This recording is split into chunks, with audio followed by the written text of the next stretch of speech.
বাংলাদেশ ভারত সম্পর্কে টানাপোড়েনের কারণে দুদেশের বাণিজ্যে কোনো প্রভাব পড়বে না বলে জানান অর্থ উপদেষ্টা সালেহউদ্দিন আহমেদ। তিনি বলেন, ভারত পণ্য রপ্তানিতে নিষেধাজ্ঞা দিলে সে দেশের ব্যবসায়ীরাই এর প্রতিবাদ করবে।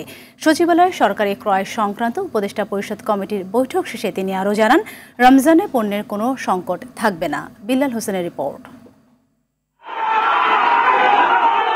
সোমবার ভারতের আগরতলায় বাংলাদেশের সহকারী হাই কমিশনে হামলা চালায় হিন্দু সংঘর্ষ সমিতি সংগঠনের সদস্যরা। জানিয়ে দুদেশের বিক্ষোভ পাল্টা বিক্ষোভের ঘটনা ঘটছে। সচিবালয়ে সরকারি ক্রয় সংক্রান্ত উপদেষ্টা পরিষদের সভায় উঠে আসে দুদেশের বাণিজ্যিক ইস্যুটি। বর্তমান পরিস্থিতি ঢাকা দিল্লির বাণিজ্যিক সম্পর্কে কোনো প্রভাব ফেলবে না বলে মনে করেন অর্থ উপদেষ্টা। যেখানে কমার্শিয়াল ইন্টারেস্ট যখন আসে, যারা আপনার বিক্রি করে তারা তো কিন্তু ওই পলিটিশিয়ানরা কী বলে না বলে, যদি ওখানে এক্সেস থাকে প্রাইসের আপনার ইস্যু হয়, তারা কী করবে? বিক্রি করতে হবে, আপনার কাছে বিক্রি করে আরেকজনের কাছে বিক্রি করতে হবে।